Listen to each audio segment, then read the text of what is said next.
ನಮಸ್ಕಾರ ವೀಕ್ಷಕರೇ. ಬಡ ವನವಾಸಿ ಮಹಿಳೆಯೋರ್ವಳು ಉನ್ನತ ಶಿಕ್ಷಣವನ್ನ ಪಡೆದು ಶಿಕ್ಷಣ ಕ್ಷೇತ್ರದಲ್ಲಿ ಮುಂಚೂಣಿಯನ್ನ ಗಳಿಸಿ ನಂತರ ರಾಜಕೀಯ ಕ್ಷೇತ್ರಕ್ಕೆ ಕಾಲಿಟ್ಟು ಇದೀಗ ಬಿಜೆಪಿ ಬೆಂಬಲಿತ ರಾಷ್ಟ್ರಪತಿ ಸ್ಥಾನದ ಸ್ಪರ್ಧಿಯಾಗಿ ಬೆಳೆದು ಬಂದಂತಹ ಹಾದಿ ಏನಿದೆ ನೋಡಿ, ತುಂಬಾನೇ ಇಂಟ್ರೆಸ್ಟಿಂಗ್ ಆಗಿದೆ. ಬೂತ್ ಮಟ್ಟದ ಕಾರ್ಯಕರ್ತೆಯಾಗಿ ಇದೀಗ ರಾಜಕೀಯವಾಗಿ ರೋಚಕ ಹಾದಿಗಳನ್ನ ತಿರುವುಗಳನ್ನ ದಾಟಿ ರಾಷ್ಟ್ರಪತಿ ಹುದ್ದೆಗೆ ಆಯ್ಕೆಯಾಗಿರುವಂತಹ ಫೈರ್ ಬ್ರ್ಯಾಂಡ್ ವನವಾಸಿ ಮಹಿಳೆಯ ಬಗ್ಗೆ ಇವತ್ತೊಂದು ರೋಚಕ ಸ್ಟೋರಿ ಹೇಳ್ತೀನಿ ಕೇಳಿ. ಅದಕ್ಕಿಂತ ಮುಂಚೆ ಯಾರು ನಮ್ಮ ಚಾನಲ್ ಅನ್ನ ಇನ್ನು ಸಬ್ಸ್ಕ್ರೈಬ್ ಮಾಡಿಲ್ಲ ಅವರು ಈ ಕೂಡಲೇ ಸಬ್ಸ್ಕ್ರೈಬ್ ಮಾಡಿ ಹೆಚ್ಚಿನ ನೋಟಿಫಿಕೇಶನ್ ಪಡೆಯೋದಕ್ಕೋಸ್ಕರ ಪಕ್ಕದಲ್ಲಿ ಇರುವಂತಹ ಬೆಲ್ ಐಕಾನ್ ಅನ್ನ ಪ್ರೆಸ್ ಮಾಡಿ. ಫೇಸ್ಬುಕ್ ಪೇಜಲ್ಲಿ ಲೈಕ್ ಮಾಡಿ, ಇನ್ಸ್ಟಾದಲ್ಲಿ ನಮ್ಮನ್ನ ಫಾಲೋ ಮಾಡಿ.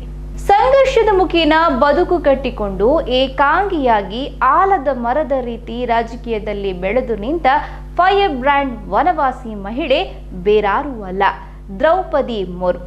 ಬಿಜೆಪಿ ಮುಂದಾಳತ್ವದ ಎನ್ಡಿಎ ಒಕ್ಕೂಟದ ರಾಷ್ಟ್ರಪತಿ ಅಭ್ಯರ್ಥಿಯಾಗಿರುವಂತಹ ದ್ರೌಪದಿ ಮುರ್ಮು ಸಾಮಾನ್ಯ ಹೆಣ್ಣು ಮಗಳಲ್ಲ. ಟ್ರೈಬಲ್ಗಳ ನಡುವೆ ಅಸಾಮಾನ್ಯಳಾಗಿ ಬೆಳೆದಂತಹ ಫೈರ್ ಬ್ರ್ಯಾಂಡ್ ನಾಯಕಿ ದ್ರೌಪದಿ ಮುರ್ಮು ಅಂದಿನ ಕಾಲಕ್ಕೆ ರಮಾದೇವಿ ಕಾಲೇಜಿನಲ್ಲಿ ಗ್ರಾಜ್ಯುಯೇಷನ್ ಅನ್ನು ಮುಗಿಸಿ 1979ರಿಂದ 83ರವರೆಗೆ ಒಡಿಶಾ ಸರ್ಕಾರದಲ್ಲಿ ನೀರಾವರಿ ಹಾಗೂ ವಿದ್ಯುತ್ ಇಲಾಖೆಯಲ್ಲಿ ಜೂನಿಯರ್ ಆಗಿ ಕೆಲಸ ಮಾಡಿದವರು. ಕಾಡಿನಲ್ಲೇ ಬೆಳೆದು ಸಂಘರ್ಷದ ಬದುಕನ್ನ ಕಟ್ಟಿಕೊಂಡಂತಹ ಈಕೆ ಇಲ್ಲಿಯ ತನಕ ಬಂದು ಮುಟ್ಟಿದ್ದೇ ಒಂದು ದೊಡ್ಡ ಸಾಧನೆ ಅಂತಾನೆ ಹೇಳ್ಬೋದು.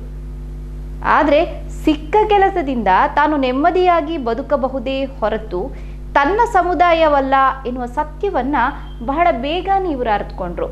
ತನ್ನ ಸಮುದಾಯದ ಹೆಣ್ಣು ಮಕ್ಕಳಿಗೆ ಏನಾದರೂ ಒಂದು ಮಾಡಬೇಕು, ಅವರಿಗೆ ಒಂದು ಬದುಕು ಕಟ್ಟಿಕೊಡಬೇಕು ಅನ್ನುವ ಛಲದಿಂದ ವನವಾಸಿಗಳಿಗೆ ನಾಯಕತ್ವ ಕೊಡುವ ಹಠದಿಂದ ಆಯ್ಕೆ ಮಾಡಿಕೊಂಡಂತಹ ಕ್ಷೇತ್ರ ಏನಿದೆ ನೋಡಿ, ಅದು ರಾಜಕೀಯ ಕ್ಷೇತ್ರ. ಸೇವಾ ಆಕಾಂಕ್ಷಿಯಾಗಿ ಅರಬಿಂದೋ ಇಂಟಗ್ರಲ್ ಎಜುಕೇಷನ್ ಸೆಂಟರ್ನಲ್ಲಿ ಸಹಾಯಕಿ ಪ್ರೊಫೆಸರ್ ಆಗಿ ಕಾರ್ಯನಿರ್ವಹಿಸುತ್ತಾ ಇರುವಾಗಲೇ ಆಕೆ 1997ರ ರಾಯರಂಗ್ಪುರ ಏನಿದೆ ನೋಡಿ, ಅಲ್ಲಿಯ ಸ್ಥಳೀಯ ಸಂಸ್ಥೆಯಲ್ಲಿ ಚುನಾವಣೆಯಲ್ಲಿ ಭಾಗವಹಿಸಿ ಗೆದ್ದು ಎನ್ಎಸಿಯ ಉಪಾಧ್ಯಕ್ಷರಾಗಿ ಟ್ರೈಬಲ್ ಜಗತ್ತಿನ ನಾಯಕಿಯಾಗಿ ಹೆಜ್ಜೆ ಇಟ್ಟು ಹೊರಹೊಮ್ಮುತ್ತಾರೆ. ಇನ್ನು ಬೂತ್ ಮಟ್ಟದ ಕಾರ್ಯಕರ್ತೆಯಾಗಿ ತನ್ನ ಸ್ವಂತ ಪರಿಶ್ರಮದಿಂದ ಬೂತ್ ಕ್ಷೇತ್ರಗಳಲ್ಲೂ ಕೂಡ ತನ್ನ ಒಂದು ವಿಶೇಷವಾದ ಸ್ಥಾನಮಾನವನ್ನು ಪಡೆದುಕೊಂಡು ಅಲ್ಲಿ ಪರಿಶ್ರಮದಿಂದ ಬೆಳೆದು ಭಾರತೀಯ ಜನತಾ ಪಾರ್ಟಿಯ ರಾಯರಂಗ್ ಕ್ಷೇತ್ರದಿಂದ 2000 ಇಸ್ವಿಯಲ್ಲಿ 2 ಬಾರಿ ಶಾಸಕಿಯಾಗಿ, ಒಡಿಶಾ ಸರ್ಕಾರದಲ್ಲಿ 2 ಬಾರಿ ಹಲವು ಖಾತೆಗಳ ಮಂತ್ರಿಯಾಗಿ, ಒಡಿಶಾ ರಾಜ್ಯಕ್ಕೆ ಬೆಸ್ಟ್ ಶಾಸಕಿಯಾಗಿ ನೀಲಕಂಠ ಪ್ರಶಸ್ತಿಯನ್ನ ಪಡೆದಂತಹ ಗಟ್ಟಿಗಿತ್ತಿ ಹೆಣ್ಣು ಮಗಳು ಇದೇ ದ್ರೌಪದಿ ಮುರ್ಮು.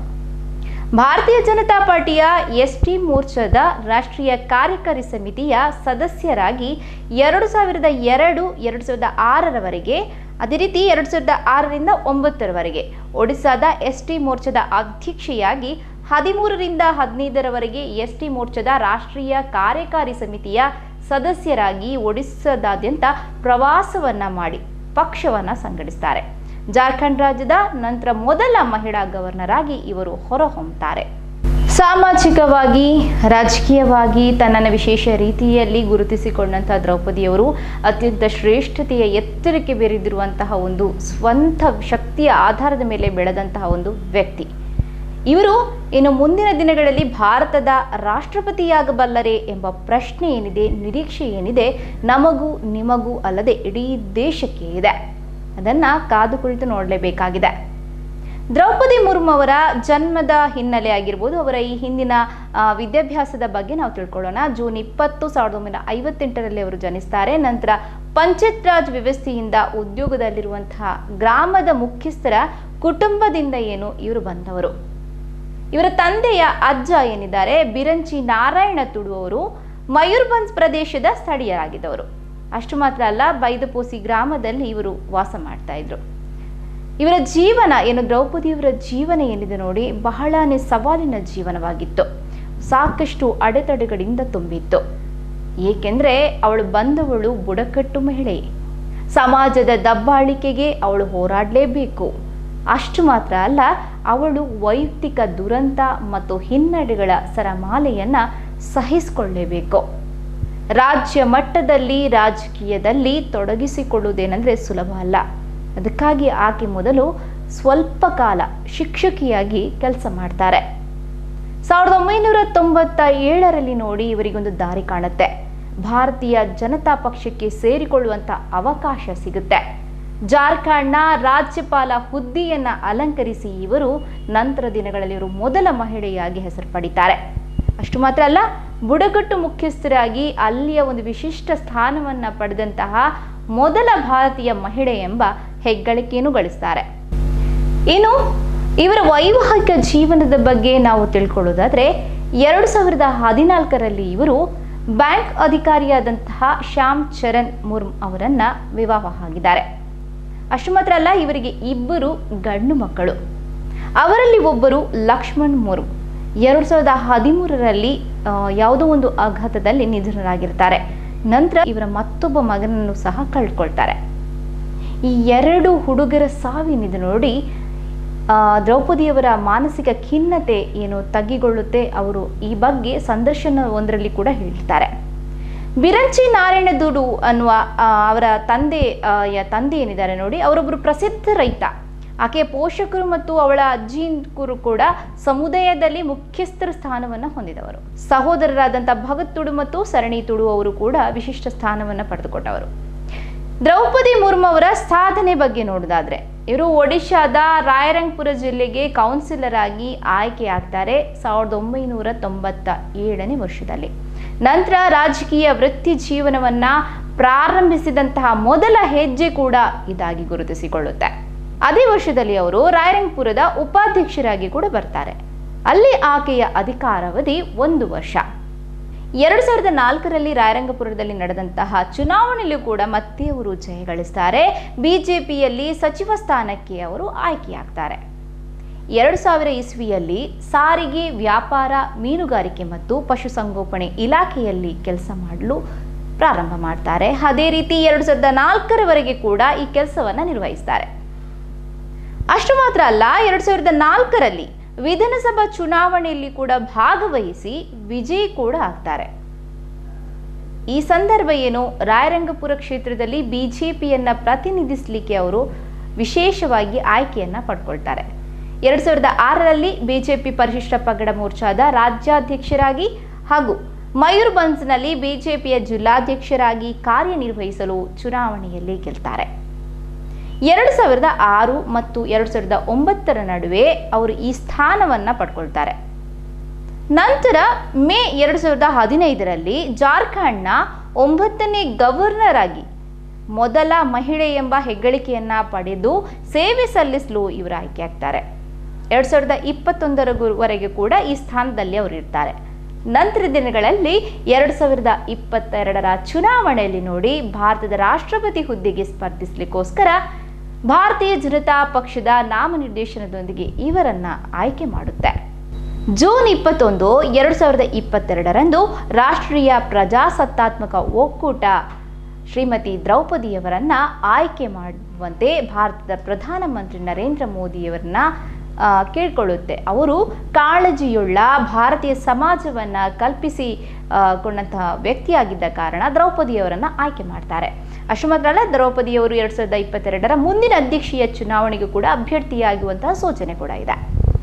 ಇದು ರಾಜಕೀಯ ನಿರ್ಧಾರವಾಗಿದ್ದು, ವಿಶೇಷವಾಗಿ ಅವರು ಭಾರತದ ಮೊದಲ ಬುಡಕಟ್ಟು ಮಹಿಳಾ ಅಧ್ಯಕ್ಷರಾಗುವ ಸಾಮರ್ಥ್ಯವನ್ನ ಹೊಂದಿರುವುದರಿಂದ ಹೆಚ್ಚಿನ ಚಿಂತನೆಯನ್ನ ಇಲ್ಲಿ ಮಾಡಬೇಕಾಗಿದೆ. ಒಡಿಸ್ಸಾದ ಮಯೂರ್ಭಂಜ್ ಜಿಲ್ಲೆಯಲ್ಲಿರುವಂತಹ ಬೈದಪೋಸಿ ಗ್ರಾಮವು ಕೂಡ ಮುರ್ಮು ಅವರನ್ನ ಇಲ್ಲಿ ಬಹಳನೇ ಹೊಗಳಿಕೊಂಡಿದೆ. ಅಷ್ಟು ಮಾತ್ರ ಅಲ್ಲ, ಬುಡಕಟ್ಟು ಗುಂಪಿನ ಸದಸ್ಯರಾಗಿದ್ರೂ ಸಹ ಯಾವಾಗಲೂ ತನ್ನ ಸಮುದಾಯಕ್ಕಾಗಿ ತನ್ನವರಿಗಾಗಿ ತುಂಬಾನೇ ಶ್ರಮಿಸಿದ್ದಾರೆ ದ್ರೌಪದಿಯವರು.